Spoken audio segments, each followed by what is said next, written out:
Martin McGrath, money in your 60s. Last episode, we talked about money in your 50s. There was some gold in there for people to sink their teeth into. That's when you say something encouraging or... So much gold, whether you're in your 50s or hit and that tennis ball back to me. planning ahead, or you listen to that and go, I missed some of that stuff in my 50s. Geez, I better do this now I'm in my 60s. That's right. Let's dive in today and discuss even more. And that's kind of this overarching thing. You don't have to just be in your 60s to listen to this episode or in your 50s to listen to the last episode. I want everyone to listen to them because they're just that more perfect world one. Yep. And if you did listen to the Money in Your 20s episode that we did on the Money, Money, Money podcast and you're in your 50s, you could be like, oh, I have consumer debt still. They said that in the 20s episode. Well, that's applicable to me. So this is more of the purest, if you could chart out a decade set of considerations. Yeah, correct. And some of the stuff in the 50s we'll discuss again today in the 60s, and some of the stuff we discussed in the 60s may still be applicable in your 70s or 50s, but we're trying to highlight the most key relevant items or the opportunities that are in this window that are important to prioritise. Yeah.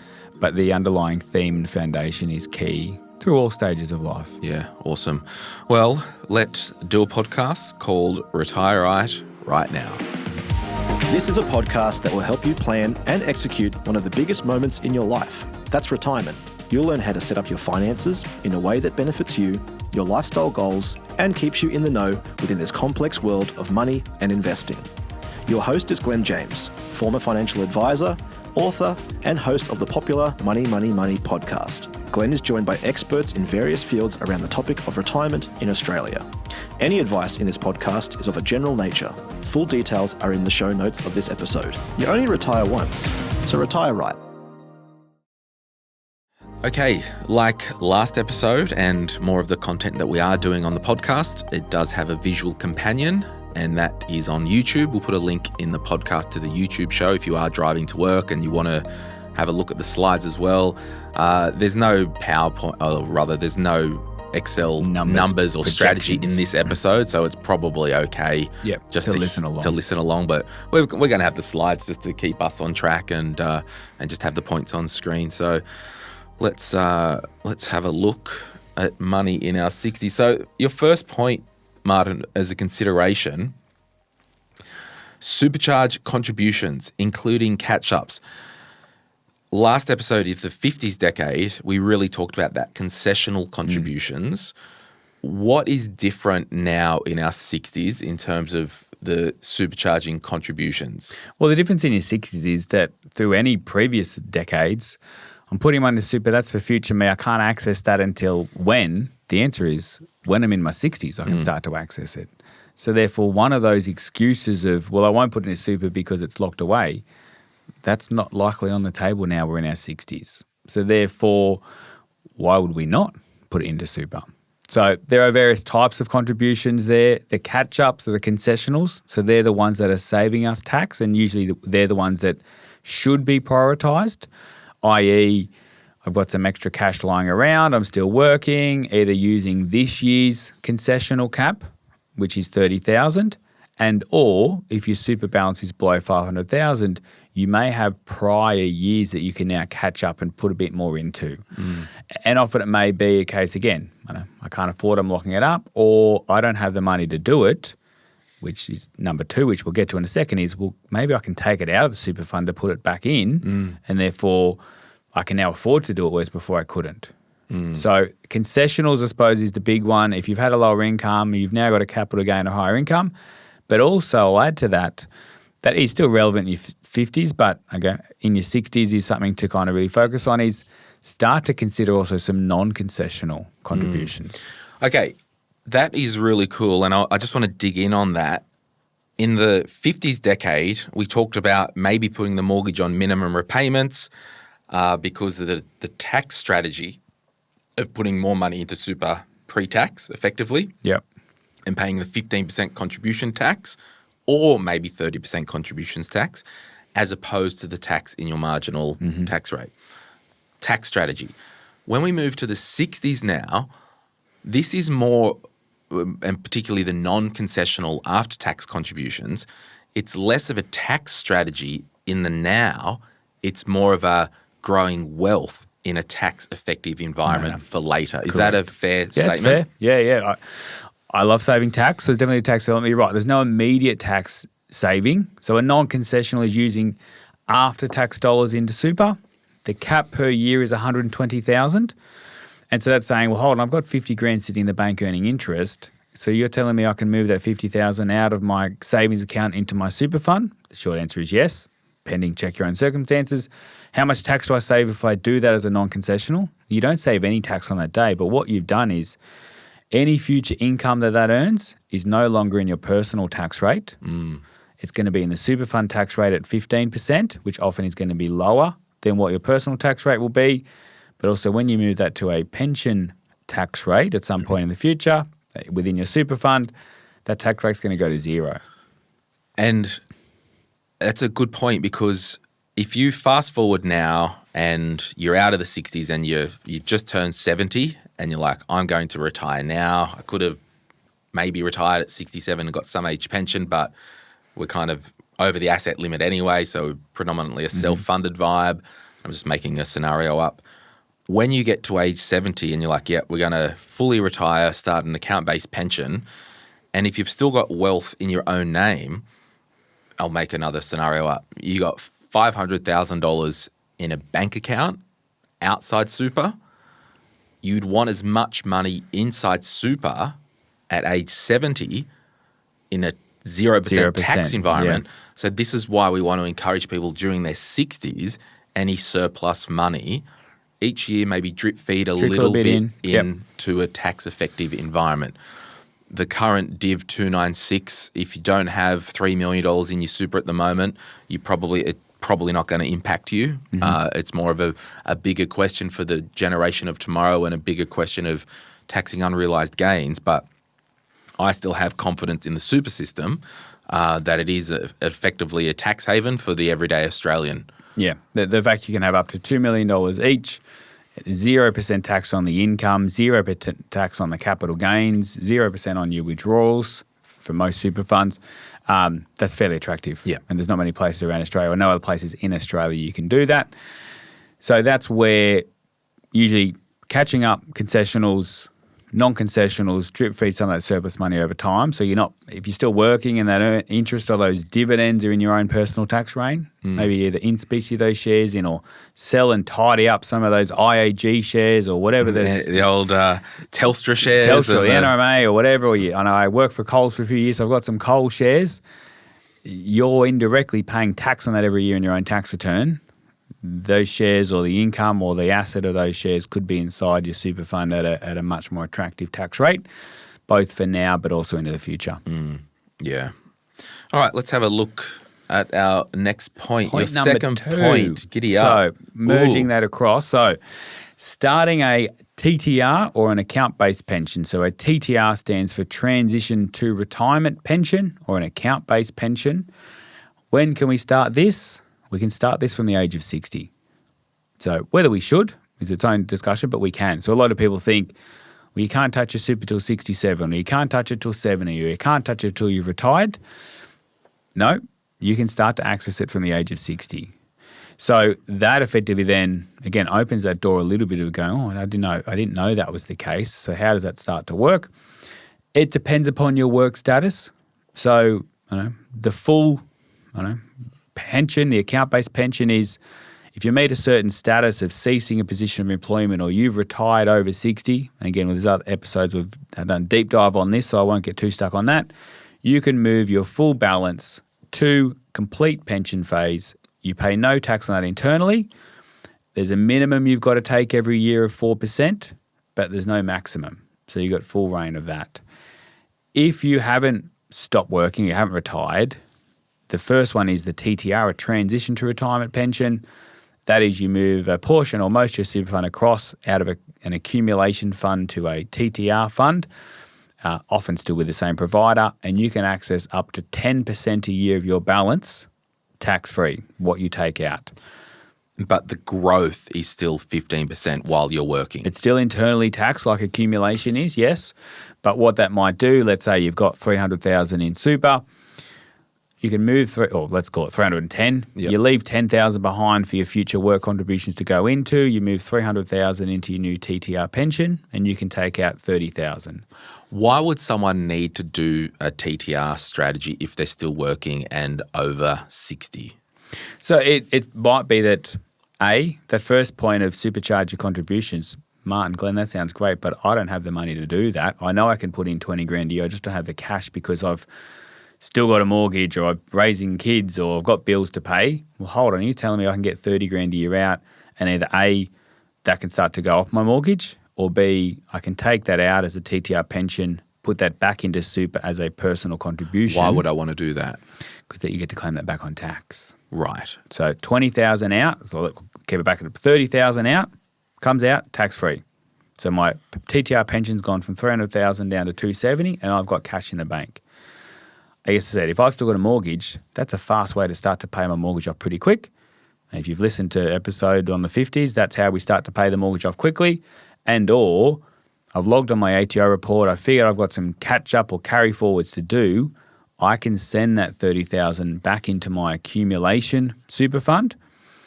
That's a personal contribution. I need to check with the fund and fill in a form with the ATO called a notice of intent to claim. Again, which I think there's videos on this channel talking about how to do that. I can then claim that back on my tax return. So let's say I'm earning 80,000 a year. That 30,000 brings my taxable income from 80 down to 50. If I paid tax on that from my employer during the whole year and paid tax on 80,000, I get to save about $9,500 in tax that I would get back as a physical tax refund by doing that bit of paperwork. There's a bit of paperwork there. We've simplified that as we like to do, but there's a strategy there where you can take some money out of your transition to retirement pension, move it back into super, move it back in tax effectively, and get a nice tax refund as part of that process. The reason I wanted to ask you the why is because it's not to be confused with a recontribution strategy. Correct. And maybe we'll get into that in the slides, but we'll move on from point 2, that it's in your 60s, if your whole super balance is still in accumulation, there could be a discussion with your advisor to actually move that to a TTR pension for some tax flushing and there'd be legally. Again, personal situations. When would I want to look at that? If I've still got a mortgage, definitely. 2, if I've got some concessionals I can use but I can't otherwise afford them, I would definitely be looking at that. 3, I know if I've got that big medical bill or I need that car or whatever that is, we don't want to get too discretionary, but if I desperately have a need, that's a window there that wasn't open at 58. Yeah, and traditionally another reason that you might do that, which we haven't talked about, which is why it was designed in the first place, was that literally what was on the box, transition to retirement. I've gone from 5 days to 3 days. To 3 days, and I'll supplement because I still need the full 5-day income. We'll supplement that and work 3 days a week and life's good. Now, I would probably hypothesize and caution actually using that strategy for what it's intended, because it could be an underlying thing of you might be living on more than, you might be riding too high on the horse or not going to be sustainable in the future. Yeah, so we just really want to make sure that if you do drop down to 3 days a week, that you hopefully can live off that money. Maybe. Because I don't know, do we want to, it depends how much is in your super account though, but do we want to be eating our retirement assets earlier to play golf if you're not in a financial situation to do so? Yeah, and often when you've gone from 5 days to 3, it's 40% less work, but because of the tax system and the scaled tax system, it's usually not 40% of after-tax incomes being dropped because you might have slid down a tax rate or your top tax reducing. And maybe it is a bit of a rule of thumb that you might only do that TTR if you do have quite a healthy super balance, if you do still have a mortgage and you just actually want to start, your spouse might be a bit older and have already retired and you want to maybe you drop down to 2 days, you're not fully retired, that's your window. But again, just because we can doesn't mean we should. Examples of when I might not recommend to someone to start a TTR. If you're 61, you're still working, you don't have a mortgage, you fully maximise your concessionals, you've got savings in the bank, you've capped out your concessionals, your non-concessional, well then you don't need an extra $3,000 a month surplus or a $60,000 TTR pension payment. Yeah.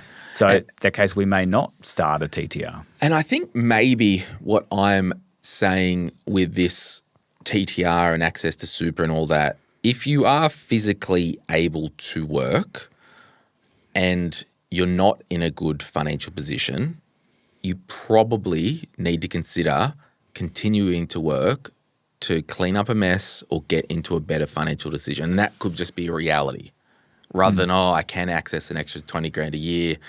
I've got all this, I'm living on week to week and all that. Because we just don't want to spend tomorrow's money today if we don't have to. The fundamentals of good cash flow and being out of debt and just because we can. Well, that's a $30,000 holiday year I'll take. Well, that's probably not going to help your long-term planning. Absolutely. Shall we move on to Martin's magical number 3? Point number 3, which a bit of connection to that is... Ooh, hello. Let's start to set a retirement date and potentially a budget. Oh, that's a good segue into this setting a budget thing, isn't it? So... we don't have to lock this in now, but I know if we are 62 or 63 and going, damn, when am I working till? Am I going to 65 or 67 or 70? And that can change. But kind of knowing when that date is, we start to reverse engineer some critical decisions around, should I be topping up or not? Okay, when I do finish, is my long service leave going to be paid out before or after? When can I get full access to super? Is that at 65 or 63? And do I take it out to clear the mortgage then? So that's, I suppose, the date side of it. Again, you're not locking that in. You're not telling your employer, hey, I'm going to retire in 2 years and 4 months. But you then get to start doing some planning around that, which then connects to what do I want my retirement to look like? What activities am I going to be doing? At the moment, my week's been pretty structured with work, but what's my structure going to look like, and start to think about that and then start to budget around that. How much do I want to need per week or per year? What does my week-to-week feeding and watering myself look like versus the trips and the holidays and the social side of things, and start to try and understand, is that realistic for my financial situation? And I think it's akin to when we talk about money for people in their 20s and 30s who are looking to start a family. Like, we know you will have to have some time off the workforce when a baby is born. Either parent, there needs to be time away from the workforce. Yeah. So we know that's happening. So the key is, okay, during that time, our income is going to be less. Let's try and live off a lower amount now. And I reckon particularly in the 5 years leading up to retirement, the fundamentals, as you said, are exactly the same. Everyone needs some type of budget or spending plan, because we all have money coming in and we all have money coming out, whether it's Centrelink, 100% Centrelink only, whether it's a disability pension, whether it's your job, whether it's your super pension. We have all got expenses going in and we've all got expenses going out. I don't care if you are literally in a nursing home with dementia and aren't, at your 100% best. Yeah. You have bills as a human. It might be taken care for you. Probably don't really need a budget or whatever. But what I'm trying to say is if you've got a heartbeat and expenses, whether it's phone bill, rent, mortgage repayment, insurance, we just need to... They're all still ticking along. Project of what will we need. And often I say, probably said on the podcast, but also working with clients, is there's no right or wrong answer. I've got clients that are very comfortable surviving as a couple on $50,000 a year, even though financially their means could be more than that. And I've definitely worked with clients who are struggling to be sustainable on $200,000 a year. So neither of those is right and wrong, perhaps, but the fact is that your needs have to match your abilities. Perhaps struggling on $200,000 a year is a unique situation, but that fundamentals is the same. And we see it in various walks of life. People are on really high incomes, but if their financial foundations aren't sorted, it doesn't matter. Okay, if I earn more money, it's going to solve it. I need to make sure I've got some structure and lanes to stay in. The only other point I'll harp on that before we go to a break effectively is around. Are you producing the show now, are you? I've been getting comfortable over this side of the desk. I don't have the buttons quite yet, but I'll reach across when I need to. Okay, yep. Is often people think, as a couple, we earn $160,000 a year. Geez, do we need 160 in retirement? But usually that's why this process is important. There's a few things to remember. You're not, as long as your affairs are set up the right way, you're not paying tax. So you're probably paying 20, 30, 40 grand a year in tax. At the moment, you might be pumping an extra 10 or 20 grand into super. You may or may not still have a mortgage you're paying. So in retirement, those three key items often have been eliminated. There's no mortgage, there's no tax, man, and there's... As a broad statement, do you reckon, we'll just make a weird number up, your after-tax dollars... without rent or mortgage, if you are fortunate enough to be able to live, you could probably carve 25%, 30% of your net income that is going to a mortgage at the moment. Yeah, and I think this wasn't the question you're asking, but I think this is not perfect, but if you're on a 160 grand salary before tax, he's probably close to half of what you might need in retirement. Like the tax man's taking 25%, the mortgage is taking 25%. Yep. Or if you don't have a mortgage, you might be pumping 20 grand a year into super. And you won't need to do that. Which you won't be doing to that. So do the exercise. There's tools online. There's spending plans available to actually do the exercise, but don't freak out at going, geez, we're currently earning $200,000 a year. How am my super going to give me $200,000 a year? It's not likely going to need to. And this is really good clickbait online, and you see it, in magazines and on Facebook, like, you need $1 million to retire or all this. Your retirement number isn't the capital. It's how much do you need to walk in the door each week to live off. That's your retirement number. The cash flow, yeah. Yeah, that's 100% your retirement number. We'll be back, Martin, right after this. Perfect. If you're after personal financial advice, don't get it from a podcast. If you would like help based on your own personal situation, head over to retireright.com.au, click Get Help, and we'd be happy to introduce you to one of our trusted professionals. Our panel of vetted financial advisors and mortgage brokers work with people all over Australia, so they can connect with you wherever you are. That's retireright.com.au and click Get Help. Rightio, we are going along swimmingly. Let's now have a look at point 4. Oh, hello. Be debt-free or have a super strategy to get there. So we talked in detail in the 50's episode about having that super strategy. If you have rocked up and this is your first day listening to Retire Right or watching Retire Right, and you can't turn back time and put the mortgage on minimum payments and salary sacrifice to super, you still have a mortgage and decent amount of super, how do we, I'll just see if it's in your next point. I'm just going to preview. I think there was only 3 points. Yeah. I think my question is there any way to get money out of super if you're still working and over 60 to pay the mortgage off other than that TTR that we talked about? No, probably the short answer. Other than if still working may be different to ceasing a position of employment. Yeah, and that's kind of maybe where I want to scratch and double click on. So this is a nice headline, be debt-free in your 60, but I'm not expecting everyone on the 60th birthday to wake up and go, geez, my mortgage is gone. But there are some strategies you've got to start to consider. So one, as mentioned, the TTR. So if you can't get a full pension, which we'll touch on in a second, maybe there's 10% a year you can start to get out that help accelerate that. And if you've got a $400,000 super balance, well, that's 40 grand a year. That's some big chunks that help you might reduce that mortgage faster.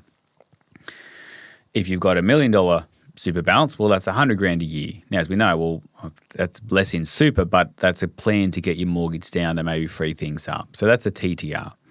Point number 2 effectively could be, well, can I take some lump sums out or accelerate that above that 10%? So how could that work?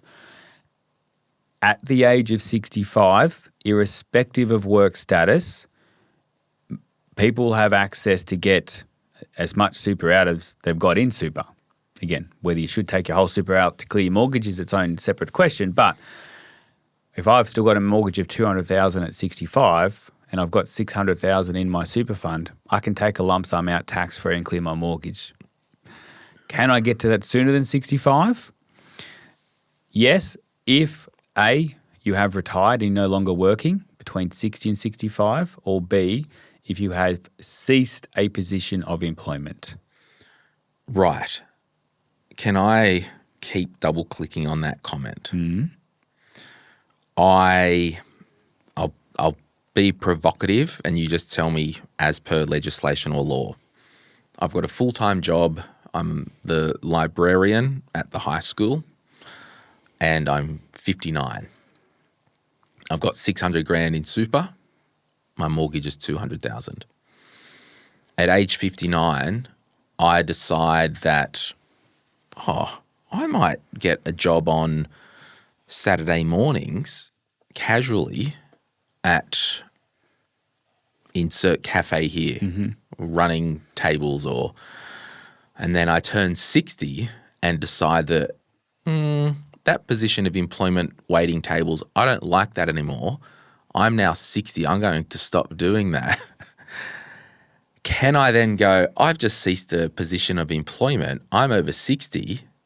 Can I log into my super fund and say, declaration, pull $200,000 out or move $200,000 into an ABP account-based pension and pay the mortgage off then and continue working at the high school in my own merry way? Can I do that legally as per the legislation? As per the legislation, yes, you can. And you're right, there's two ways to do that. You move the whole 600 to a pension and you take it out, or you take what's called a lump sum withdrawal from accumulation. You ask, hey, I'm going to keep it in accumulation because I'm still putting money in. I want to do a withdrawal, and they say, which box do you qualify? Tick, I'm over 60 and I've ceased a position of employment. And that's a declaration to the trustee, aka your super fund, not to the ATO. Correct. Or APRA or the RTA or whatever. Yeah.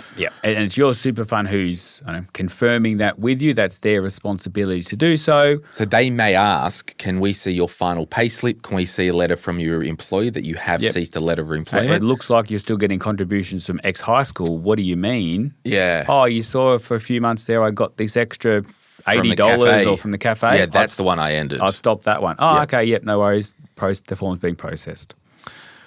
Question, and this might be showing my, I won't say age, I'll say my financial acumen, given I've been out of the game so long. I know enough to be dangerous and hold a conversation, hopefully. Remember you could pull a tax-free amount out of accumulation, like what was it, 109, 160, 100, whatever. Yep. What's that? And is it still there? It's still there. But people just move it to a pension and it doesn't matter? It was for when the preservation age was 55.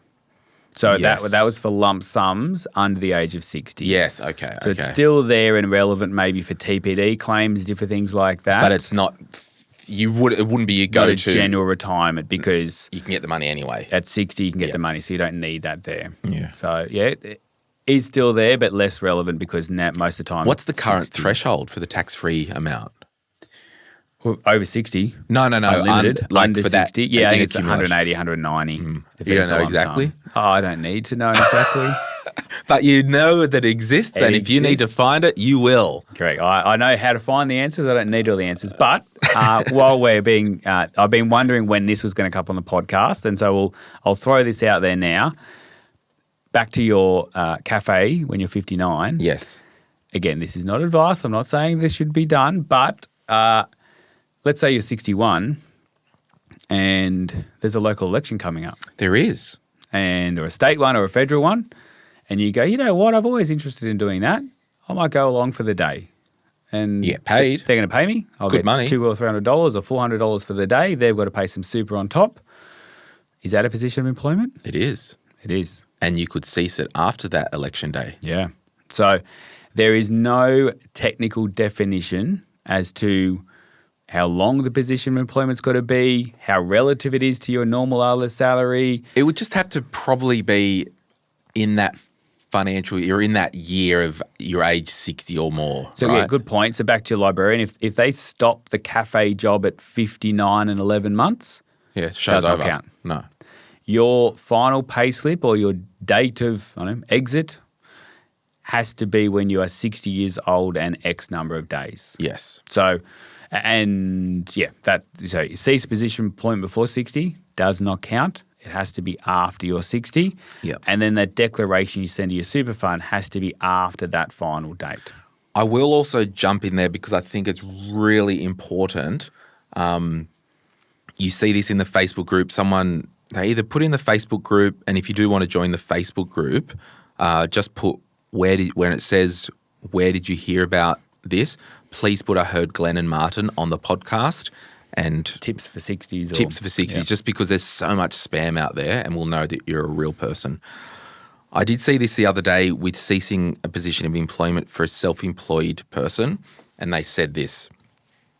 I'm over 60, I've got a company. Can I stop working in the company and not draw a salary but just take director's fees? I pretty much said no, because it's very hard. You're literally getting paid to be a director. Like you're not physically working, installing the air conditioners or whatever. You might be not drawing a salary or whatever, but you still own that company. Yeah. And you are still literally, if you are even taking a director fee or a dividend, maybe dividend's different, but I don't want to get into the weeds. Generally, I agree. I don't think in that case they've really ceased position of employment. There are some creative ways that are probably more for today to get into that, but I would agree. And that's the same, whether you're same employer but gone from full-time to part-time or casual, or I've changed my job title, you're still the same employer. And I think just on that, the more I think about that company thing, it's all about, can you prove it to your super fund or trustee, and potentially, it probably is a 0.2% of a chance the ATO coming in and auditing, but can you prove that you actually stopped working? Now, the company thing, I'll use that as an example. There's you and your son and your daughter, and there's 3 of you that own the air conditioning company. You literally stop working and you still own a third of the company, and there is proof that just because you're an owner of the company, you get a dividend. I think that's probably going to be okay, because you can say, look, there are the 2 working directors or 3 working directors. I'm literally receiving money now if I was owning a share in the plumbing or air conditioning business or shares in CBA. Yeah, agreed. So talk with your accountant and your financial advisor always on your specific situation. Let's have a look now and move on to the next point. So, being debt-free, and then the other thing wasn't on the slide. Just have a plan too. So we kind of got excited there, but there's TTRs, they're taking lump sums out either before 60 or at 60 or 65, or it might be that the home you're in, is not going to be your forever home. So it's okay. And I've got clients that we work with that, I'm in this house, but we know at 65 or at 67, we're going to downsize it, and we're going to downsize because of the location we live in. We're going to downsize for $3 million. We're going to buy somewhere else for $1.2 million. Therefore, the $300,000 left of the mortgage is going to be clear then. In that case, if that's the clear plan, we're probably not ripping a whole bunch of money out of super to clear the mortgage, because then they're going to be left with too much money we can't get back in. So, again, that's where your overall strategy's got to work together. So have a plan. Yes, it might be pulling money out of super, but it might just be when you sell, it's cleared that way, and then put the rest of your strategy around that, and then downsize the contributions and other things might come into play. I might also tack it in here because I don't think it's in your slide deck. We get a lot of people reach out to the Retire Right website. So you can go to retireright.com.au, click Get Help. I'll refer you to a financial advisor if you are after one. All the advisors that we use primarily are remote businesses, and they can work with you wherever you are in Australia. If you fit the requirement for Martin's business and they have capacity at Financial Edge, I'll refer you there. If you don't, I won't. I won't waste your time or Financial Edge's time. Just saying that now. I'll refer you to the most appropriate person. But having said all that, I see, because I personally look at the requests. request, part of my job. And I go, yep, that one there will be good for Martin. That one there will be good for X, Y, Z. If it's a complex aged care thing, you can go to Fratley. Yep. Text him today. He's going to come back up. He's going to fly into Newcastle. As a teaser, we did an episode of like how much you need to retire using Centrelink. He's going to come back and do how much do you need to retire self-funded. Yeah, cool. Yeah. So now, all that to say, on these forms that I see people submit, there are so many people that we see that have multiple investment properties. I would hypothesize in your 60s, you might start to have a think about what your plan is for your investment properties.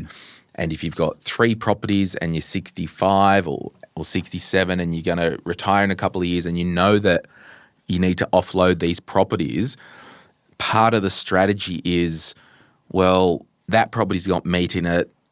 The other, it's probably got less capital gains issue. Would rather sell that now in this financial year, pay off the mortgage because we want to sell the other 2 properties when we don't have an income. So I just want to plant that seed in your 60s. If you do hold residential real estate, more than 1 or 2 investment properties, what's your liquidity plan? Is there a plan to start to sell them down, or is there one that needs maintenance and all right, piss that off, we'll keep the other ones? Or Yeah, and I think I would agree, because that's often some of the more complex ones we work with. And I've seen people work with, okay, well, I've got a very healthy, I've got a $6 million investment property portfolio and there's only $2 million of debt. I'm just going to let that run forever and it'll pay itself off with rent over time.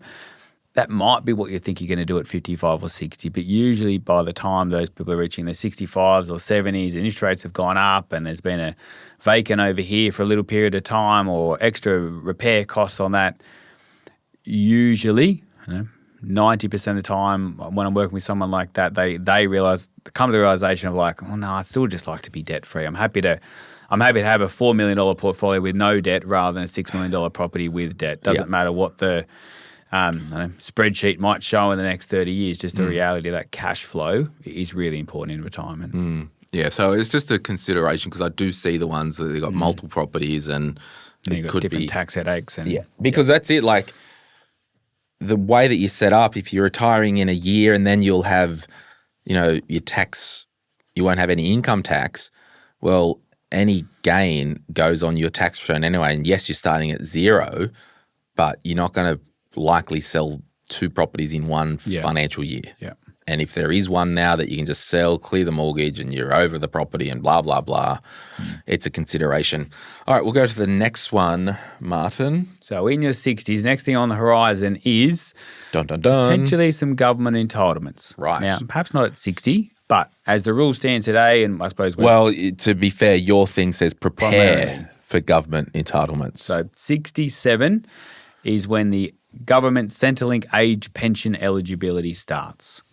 But planning earlier for that is important. So what that could be effectively is, again, back to my retirement days. Am I retiring at 67? Am I retiring before 67?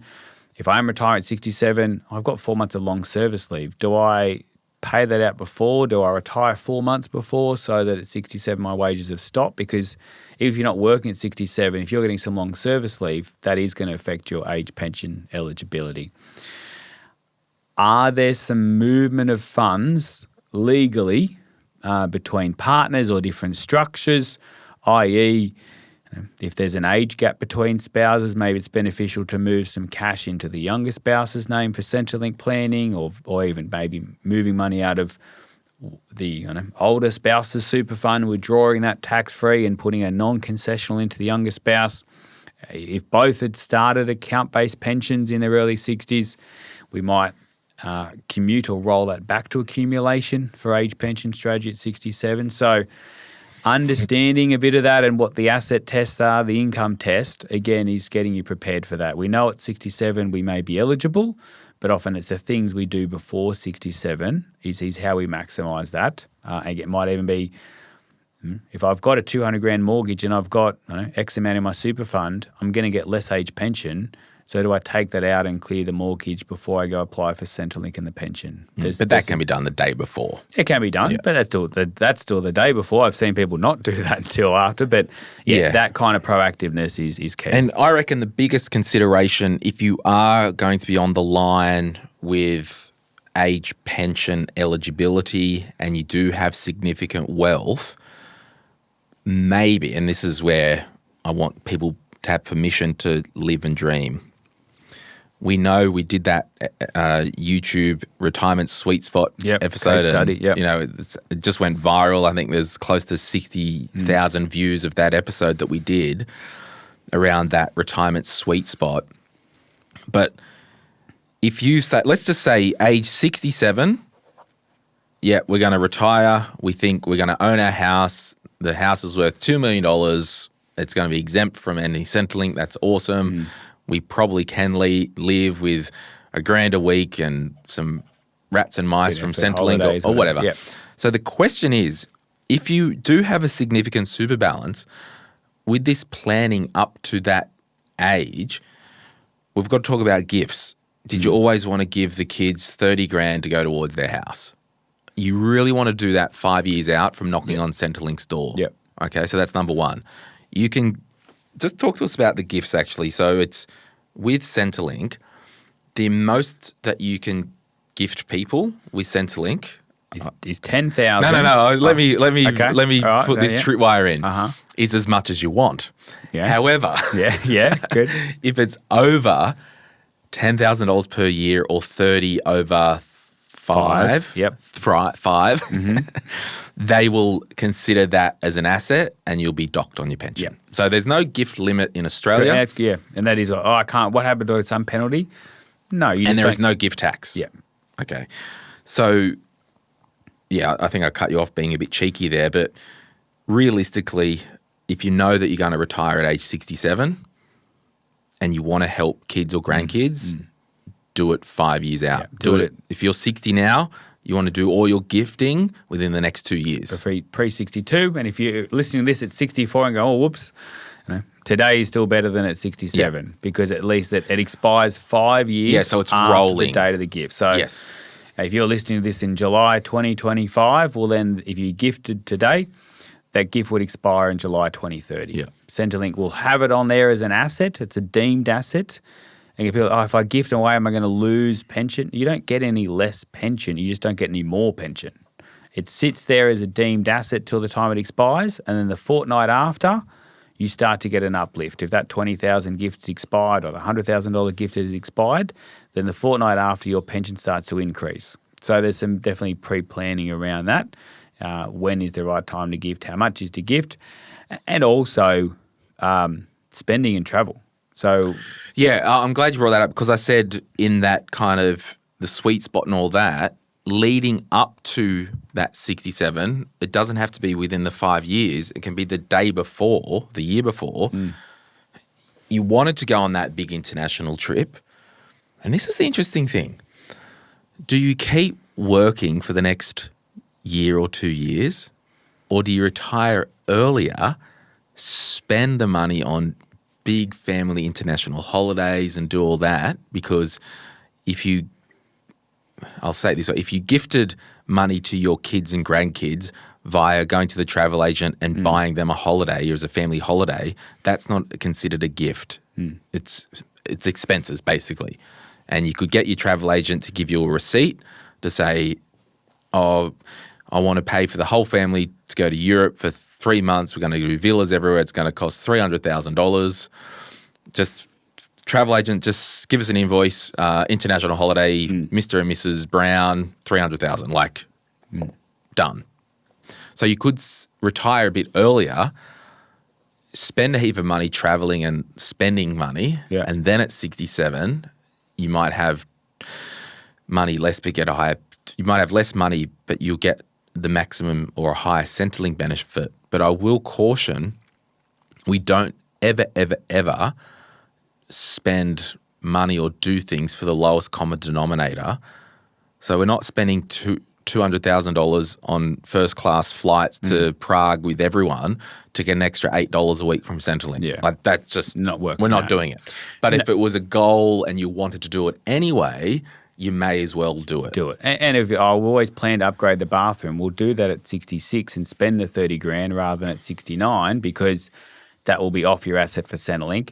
And again, maybe a separate episode, but we did that other one, the sweet spot, but it was only on Tuesday or Wednesday this week. I was sitting with an existing client looking at their retirement projection chart and they're early 60s now, and plan A was to work to 65, and the projections they're on is that at 65, their super balance is going to be at 1.4 or 1.5.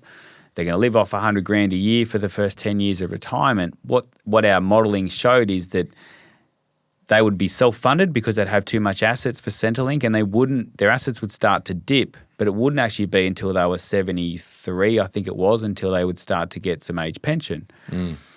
We showed them a plan B of what happens if you retired next year at 63. You wouldn't get to the same high point. You might be at 1.2 or 1.3 rather than 1.5, and you'd live off your own money rather than wages for a couple of years. They still didn't quite get the pension at 67, but I think they got it at 68, give or take. So they got some part pension 4 years earlier. And what that kind of showed their plan at life expectancy, they were not running out of money in either scenario. I think in the end they had it's like $100,000 difference, even though they were going to do, it was 3 or 4 years less of work. Yeah. So that was their choice of which path to take. But that's a kind of trade-off of planning of going, well, maybe it's not a bad thing that I'm self-funded and maybe use some of my assets. Now, again, I wouldn't do that just for selling And benefit. that's like, I'm not a fan of people saying, I don't want to work overtime because I have to pay more tax. It's like, well, no, you kind of don't pay more tax, just the way it's calculated. Like we're doing things. That's a good lesson for all of us. We need to have strategic lifestyle goals and decisions and all that stuff. We want to do this, and then we plug the finances into that plan. We don't set out to go, how can we maximize an extra $8 a week from the pension?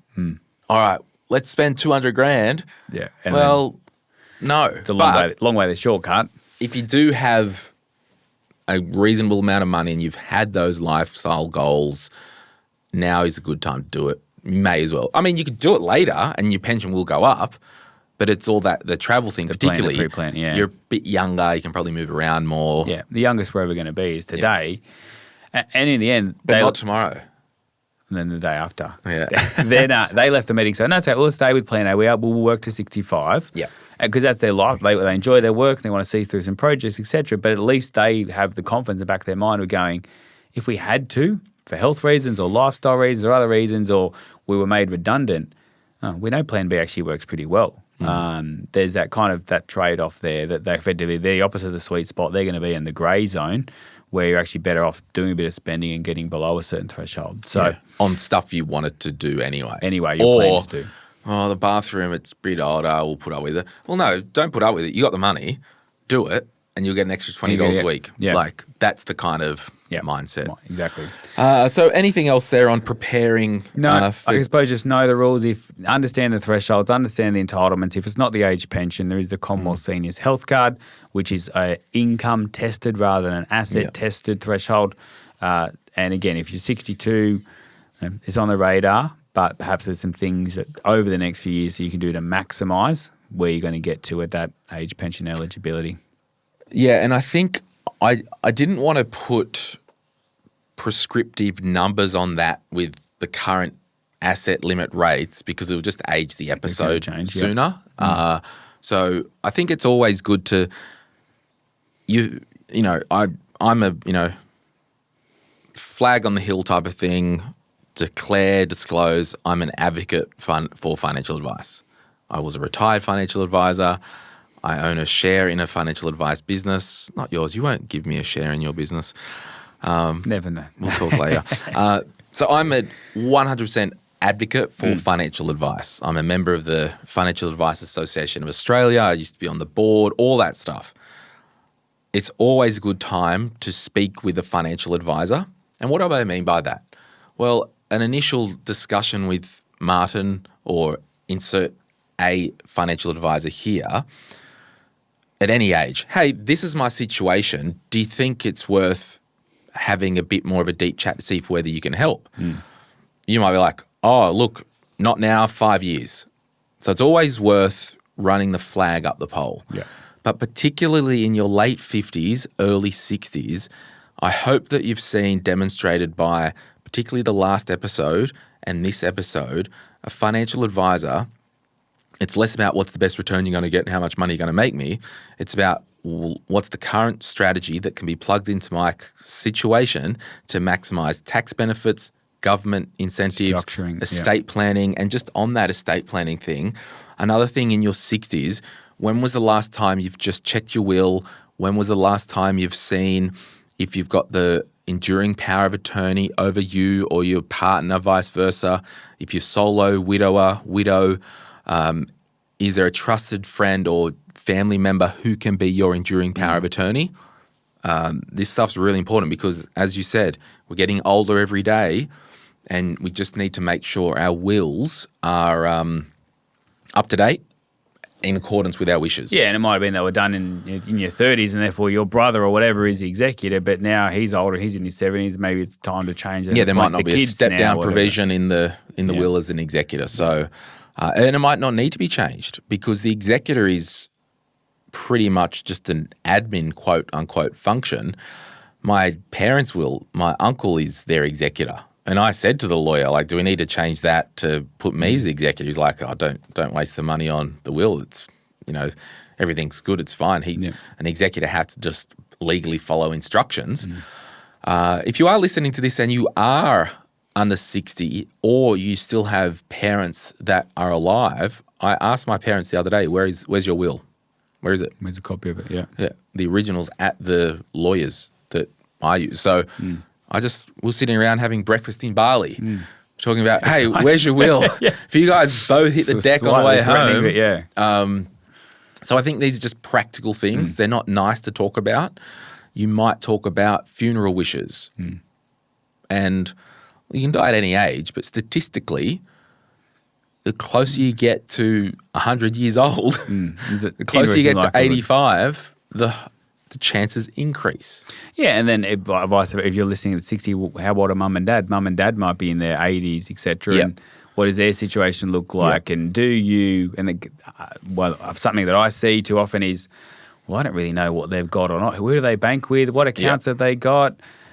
Which is a sneak preview to our 70s of simplifying tie up your affairs. But they've these shares ticking along and often they've forgotten or they're missed and they're forfeited, etc. So when is the right time to ensure that someone's across the situation? And again, I'm a financial advisor, but one of the other intangible benefits of financial advisor is we're often across the whole financial world and know where things are at. There's one quick little snapshot of, okay, this account's here, that account's there, they've got this over there, that's there for that reason. There's this old life insurance policy hanging around for that reason. Having someone who is across the whole financial world so that if the health deteriorates or something happens, at least someone knows to help that executor get things started. There's a quick summary of what their life looks like. There's probably another umbrella consideration, which it's an interesting thing to talk about, but I like to think I live in reality. There could be a reality for you in your 60s that your parents are north of 85 and there is significant wealth of their own in their own home. And it could just be you and 2 or 3 siblings. So there is the reality that potentially over the next 15 years, the facts say that there could be $800 to $1 million or insert inheritance here walking through your door. How do you plan for that? Or do you just acknowledge that at some time this might happen? Like, because you're not kind of like, hey, mum and dad, you dead yet? Yeah, I need that money now. Like, yeah, that's the dance because the reality is that there could be inheritances for a lot of people. Yeah, definitely. I think it's a balancing act of whenever we do projection for clients, it's not okay. Well, let's assume that, when mum and dad are 90, they're going to pass away and you inherit. We would never put that in a projection. But it's definitely a consideration because it might be that we want to do a recontribution strategy, but that'll mean that we've used the next year 3-year contribution caps. Mum or dad passes away 2 months into that. I've just inherited this money. Can I put this in super? Well, actually, no, we can't for 3 years.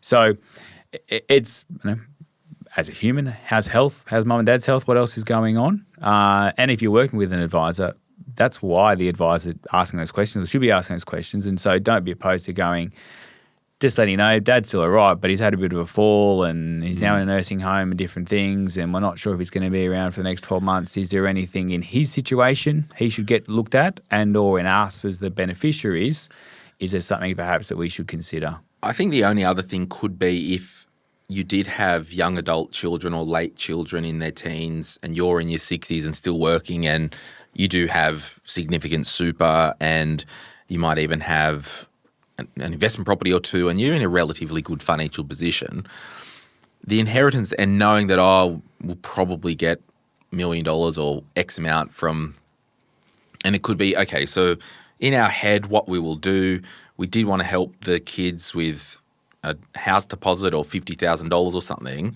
We're going to do that once we retire and get our super, but if the inheritance walks through the door sooner, we'll just take it out of there and pay it for. Like, that's kind of as loose as it would get, right? Like, you've got some plans, maybe if an inheritance does come sooner or later, you might bring that plan forward. Accelerate it. But you're not banking on it, because you'd never want to get into a stage where you're desperate for someone to fall off the perch just to get you. I know there's people out there, don't worry about that. Yeah. To get your mitts on their money. Correct. Well, we might leave it there. A bit of a recap. The first point, Martin, was supercharge contributions. So yeah. Concessionals, non-concessionals, what should we start to move in? Number 2, pensions, TTR pensions. What can we be doing? What should we be doing? 3, have a plan and a retirement date and budget for what you're Some structuring around going to expect. Number 4, be debt-free. Have a plan to get there. How are you going to do it? What year is it going to be? Are you still continuing the strategy in the 50s? Keep it going along until you're 65, and then we're going to retire at 65. Take a lump sum. Take a lump sum. Live, pray, eat, pray, love. Live until we're 67. Then apply for government benefits. And then, the 5th point, government entitlements. Again, we're not dictating all our life around, an extra $8 a week from Centrelink, and rules can change. So we just want to be open-minded, and particularly around the gifts, I think. Proactive planning there can definitely help. So we'll leave it there. Hey, if you found this episode useful, if you watch on YouTube, we'd love if you can give us a like and a subscribe, and you'll get notified next time there's a Retire Right episode out. Can you forward this or let friends or family members know in their 60s? If you are not in your 60s and you're quite younger and you've got parents in their 60s, what about you send this episode to your parents? Because at least don't tell them what to do with their money and how to do it. Let us tell them what to do with their money and how to do it. So if you need help, and I hope you've seen that the value of financial advice is more than just how much can you get me percent per year. Should I put my money in? This whole thing is strategy. It is chess, and you need a chess master on your team. You can head to retireright.com.au, click Get Help, and I'll personally review that and introduce you to an appropriate advisor to have a chat with. So we'll leave it there. Martin McGrath, thank you so much. We'll see you next time. Thanks, Glen. Any advice is general financial advice only, which does not take into account your objectives, financial situation, or needs. Because of that, you should consider if the advice is appropriate to you and your needs before acting on the information. If you do choose to buy a financial product, read the Product Disclosure Statement, PDS, and Target Market Determination, TMD, and obtain appropriate financial advice tailored to your needs. Simo Interactive, Pty Ltd, and Glen James are authorised representatives of Money Sherpa Pty Ltd, which holds Financial Services Licence 451289. Martin McGrath, Financial Edge Group, and its employed financial advisors are authorised representatives of Synchron Advice, AFSL 243313. Opinions or comments from any guest on the podcast are theirs, and not those of the hosts, the publisher, or their respective licence holders.